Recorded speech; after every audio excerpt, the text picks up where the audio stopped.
BJP धरना party बन गई है। रोज इनके लिए मैं सोच रहा हूँ एक टेंट लगवा देता हूँ बाहर, मेरे घर के बाहर, और परमानेंटली ये भी 100-200 आदमी वहाँ बिठा दें। रोज बस बैनर बदल लिया करें कि आज इसके लिए धरना कर रहे हैं, आज उसके लिए धरना कर रहे हैं। इनके जैसे झूठे और दोगले लोग नहीं हैं। कल मैं इलेक्शन कमीशन किस लिए गया था? इलेक्शन कमीशन इसलिए गया था, इलेक्शन कमीशन से ये शिकायत करने कि रोहिंग्या का बहाना बना के पूरी दिल्ली के अंदर भारतीय जनता पार्टी पूर्वांचलियों के और दलितों के वोट कटवा रही है। सत्ता हाथ से निकल रही है तो जिस तरह की भाषा का वो प्रयोग कर रहे हैं, उससे लगता है कि वो मानसिक संतुलन खो चुके हैं कि अपनी सत्ता खोने का बदला दिल्ली वालों से मत लीजिए। आपको गाली देनी है, आप वीरेंद्र सचदेवा को गाली दीजिए। आपको बीजेपी को कोसना है, कोस लीजिए, पर इस दिल्ली को बर्बाद मत कीजिए। इसमें सांप्रदायिक तनाव मत बढ़ाइए, इसमें जाति बिरादरी को गाली मत दीजिए। लेकिन जिस तरह से कल आपने हमारे पूर्वांचल के भाई बहनों को फर्जी वोटर कहकर पूरे पूर्वांचल समाज का जो नाम खराब किया है, बदनाम किया है, वो बेहद निंदनीय है।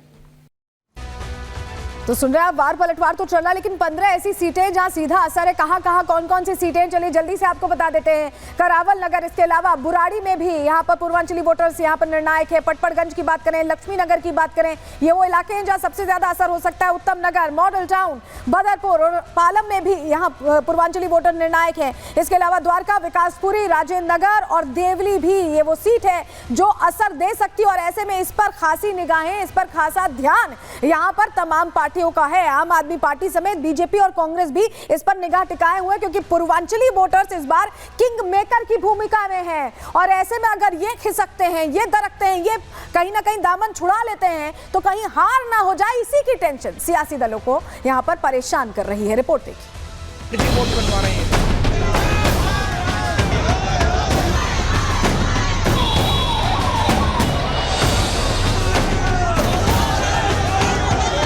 आम आदमी पार्टी ने पिछले 2 विधानसभा चुनावों में एक तरफा जीत दर्ज की थी, जिसके आधार पर माना जाता है कि आपको सभी वर्गों और जातियों के वोट मिले। लेकिन इस बार का विधानसभा चुनाव थोड़ा अलग नजर आ रहा है। आम आदमी पार्टी हो या बीजेपी, सभी की नजर पूर्वांचल के 40 लाख वोटर्स पर है। चुनावों से पहले जहां आम आदमी पार्टी आरोप लगा रही थी कि रोहिंग्याओं के नाम पर पूर्वांचली वोटर्स के नाम काटे जा रहे हैं, वहीं तारीखों के ऐलान के बाद आप संयोजक चुनाव आयोग से मिले और दिल्ली के आसपास के राज्यों से 13,000 फर्जी वोटर आने का दावा किया। केजरीवाल का ये दावा ही बीजेपी के लिए सियासी हथियार बन गया। दिल्ली से लेकर यूपी और यूपी से लेकर बिहार तक के नेताओं ने केजरीवाल की इस टिप्पणी को यूपी बिहार के वोटर्स के सम्मान से जोड़ दिया। दोगली बात कर रहे हैं। श्री अरविंद केजरीवाल जी को रोहिंग्या और बांग्लादेशी घुसपैठिए पसंद हैं, क्योंकि उनके प्रिय वोटर हैं जो बिहार और उत्तर प्रदेश में दसियों वर्षों से दिल्ली की सेवा कर रहे हैं। उनको ये पूर्वांचली कह के अपमानित करते थे कि ये दिल्ली में को जो है ये बिहारियों ने और उत्तर प्रदेश के लोगों ने खराब कर दिया। दिल्ली भारत की आत्मा है और इस आत्मा में पूरा देश बसता है। दिल्ली कोई अरविंद केजरीवाल जी की जागीर नहीं है। बिहार और उत्तर प्रदेश के लोगों के बारे में अपमानजनक, अपमानित करने वाला बयान वो देते हैं।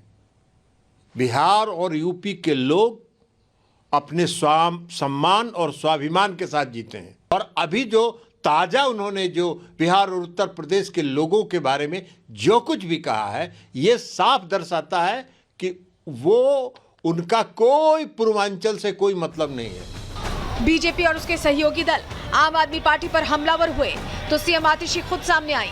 पूर्वांचली वोटर के मुद्दे से ध्यान भटकाने के लिए रमेश बिधूड़ी के जरिए बीजेपी को घेरने की कोशिश की, लेकिन बीजेपी ने छठ और कोविड को याद दिलाकर पूर्वांचलियों को अपने खेमे में करने की पूरी कोशिश की है। अंतर बिल्कुल साफ है कि आम आदमी पार्टी के पढ़े लिखे नेता अरविंद केजरीवाल जी और दूसरी तरफ गाली गलौच पार्टी के गाली गलौच करने वाले नेता रमेश बिधूड़ी जी। अब ये दोनों ऑप्शन दिल्ली के लोगों के सामने है और मुझे पूरा भरोसा है कि दिल्ली के लोग काम करने वाले पढ़े लिखे मुख्यमंत्री को ही पसंद करेगी। केजरीवाल भ्रम पैदा कर रहे हैं। चुनाव आयोग स्पष्ट कर चुका है, किसी तरह की कोई ऐसी बातचीत नहीं हुई है। लेकिन केजरीवाल साहब, आप वही है ना जो पूर्वांचल का लगातार अपमान करते रहे। आप कहते थे कि पूर्वांचल से 500 का टिकट कराकर लोग दिल्ली आ जाते हैं और यहां मुफ्त इलाज करते हैं और यहां राशन तोड़ते हैं। आपने बार बार पूर्वांचल का अपमान किया। आम आदमी पार्टी को भी पता है कि पूर्वांचली और बिहारी वोटर इस बार के चुनाव में किंग मेकर बन सकते हैं।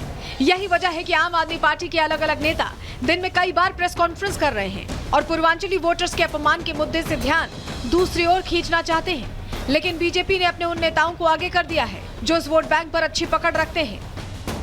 गलौज पार्टी के कुछ नेताओं ने दिल्ली के अंदर 1100 रुपए वोट खरीदने के लिए बांटे। हमें जो सूत्रों से जानकारी मिली वो और गंभीर है कि दरअसल गाली गलौज पार्टी के नेताओं ने 10-10 हजार रुपए बांटने के लिए अपने नेताओं को दिया था कि वोट खरीदो, 10-10 हजार रुपए बांटो। जिसने फर्जी और दोगला बोला है उसको उनकी औकात बताएगी पूर्वांचल। आप अगर हमारे को फर्जी बोलेंगे, फर्जी वोटर बोलेंगे, इन्होंने ही आपको कुर्सी पे बिठाया था तो धरना नहीं देंगे तो क्या देंगे? गाली तो नहीं दे रहे थे आपको, आपने उनको ऊपर से और दोगला गाली दिया। इस गाली का बदला आपको मिलेगा अरविंद केजरीवाल। यूपी और बिहार के वोटर दिल्ली के करीब 15 सीटों पर निर्णायक भूमिका में हैं। यही वजह है कि आम आदमी पार्टी पर बीजेपी ही नहीं बल्कि कांग्रेस भी जमकर हमला कर रही है, साथ ही माफी की मांग भी कर रही है। दिल्ली के विकास में सर्वाधिक योगदान पूर्वांचल से जो लोग आए हैं उनका है या बाहर से जो लोग आके यहाँ बस गए हैं नौकरी के सिलसिले में, व्यापार के सिलसिले में। उन्होंने दिल्ली के विकास के लिए अपना तन मन धन अर्पित किया है, चाहे अरविंद केजरीवाल हो चाहे भारतीय जनता पार्टी हो। अगर उनको बाहरी बताती है तो मैं सबसे पहले कहूँगा कि वो इसके लिए क्षमा याचना करें, माफ़ी मांगें। इस सियासी चक्रव्यूह में आम आदमी पार्टी एक बयान की वजह से घिरती नजर आ रही है। ऐसे में देखना ये होगा कि विपक्ष के हमलों का जवाब देने के साथ साथ अरविंद केजरीवाल पूर्वांचल के वोटर्स को कैसे साधते हैं। Bureau report, Republic Bharat. तो केजरीवाल का ये क्या प्लान है तो बाद में पता चलेगा, लेकिन बीजेपी ने अपना प्लान बना लिया। तिकड़ी उतार के आपको बताते हैं पूरी डिटेल। दिल्ली जीतने के लिए बीजेपी ने बड़ा प्लान तैयार किया है और इसको लेकर काम भी करती अब दिखाई दे रही है। बीजेपी की तिकड़ी दिल्ली में चुनावी हुंकार भरने वाली है। जी हाँ, हम बात करें 3 बड़े चेहरों की जिन्हें आप देख रहे हैं और दिल्ली में मोदी की, प्रधानमंत्री मोदी की 11 रैलियां ऐसे में होने वाली है। गृह मंत्री अमित शाह की बात करें तो वो भी चुनाव को धार देंगे, यहाँ लोगों के बीच पहुंचते दिखाई देंगे। वहीं सीएम योगी की बात कर ले तो ताबड़तोड़ 20 रैलियां यहाँ योगी आदित्यनाथ करने वाले और सीएम योगी खुद गोरखपुर से आते हैं। पूर्वांचल का गढ़ कहा जाता है जिसे, वोट बैंक को पुख्ता यहाँ पर योगी करेंगे। पूर्वांचली वोट बैंक को खुद पहुंचेंगे, लोगों के बीच पहुंचेंगे। और ये तिकड़ी कैसे हरियाणा में कमाल कर चुकी है ये सभी ने देखा, क्योंकि कांग्रेस जीत का दावा कर रही थी लेकिन जीत बीजेपी की हुई। और महाराष्ट्र में योगी ने चुनावी मूड कैसे बदला ये भी देखा है। तो ऐसे में पूर्वांचल का जो एक तरह से यहाँ जिक्र है उसको यहाँ काटने के लिए योगी पहुंचेंगे और खुद मजबूती देंगे। तो तैयारी पूरी है और कैसे यहाँ पर पूरा चुनावी चक्र चलता है ये हम देखते रहेंगे। लेकिन